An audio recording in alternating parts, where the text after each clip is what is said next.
देखिए क्लास 10वीं का जो बायोलॉजी है, जिसमें एक अध्याय है जनन। ठीक, और आज हम इसके अंतर्गत जानेंगे कि मादा जनन अंग के बारे में। ठीक है, तो चलिए बिना समय गवाए हुए इसमें हम जानते हैं कि मादा जनन अंग में क्या सब होता है।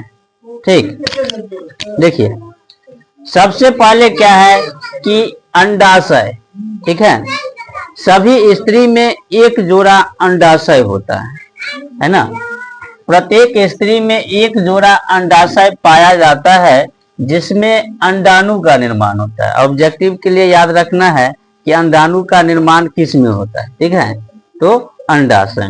ठीक है, चलिए अंडाशय उदर गुहा के निचले भाग में स्थित श्रेणी गुहा में पाए जाते हैं। अंडाशय जो होते हैं वो उदर गुहा के निचले भाग में पाए जाते हैं, श्रेणी गुहा।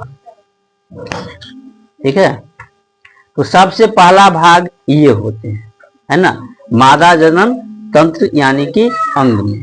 ठीक है, चलिए दूसरा क्या है, फैलोपियन नालिका। ये जो फैलोपियन नालिका होता है यह एक जोड़ी चौड़ी नालिका है ना। यह एक जोड़ी चौड़ी नालिका होता है।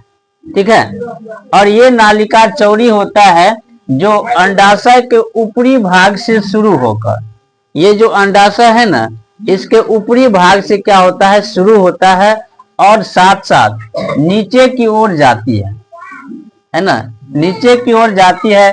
इससे अंडाणु गर्भाशय में पहुंचते हैं। ठीक है, दूसरा होता है फैलोपियन नालिका। ठीक, और ये जो है लंबी चौड़ी नालिका होते हैं जो अंडाशय से शुरू होकर और नीचे की ओर जाते हैं। ठीक है,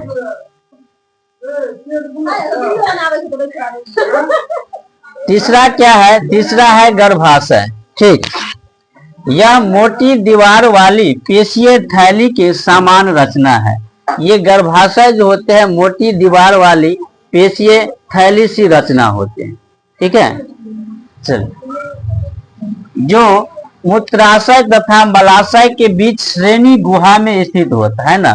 मलाशय और मूत्राशय के बीच जो है श्रेणी गुहा में स्थित होता है। ठीक, गर्भाशय की गुहा में भ्रूण का विकास होता है।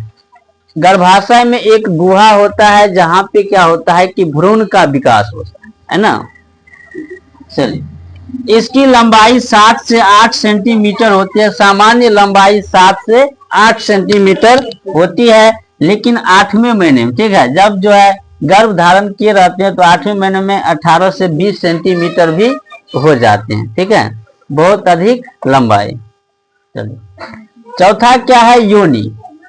योनि जो होता है यह एक पेशीय नली के समान रचना है। यह एक पेशीय नली के समान रचना होते हैं जो 7 से 10 सेंटीमीटर लंबी होती है। यह फैलने योग्य होती है ना। यह जो होती है यह फैलने योग्य होती है। ठीक है, चलिए, यह महिला का मैथुन अंग है। इसमें हाइमेन होता है ना। इस योनि में हाइमेन पाया जाता है, महिला का मैथुन अंग होता है।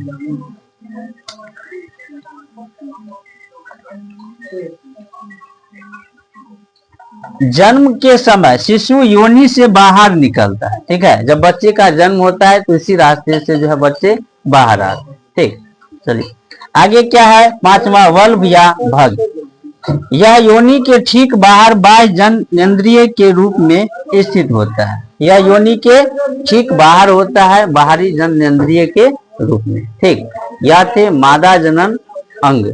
ठीक, उम्मीद करता हूं आपको यह वीडियो अच्छा लगा होगा।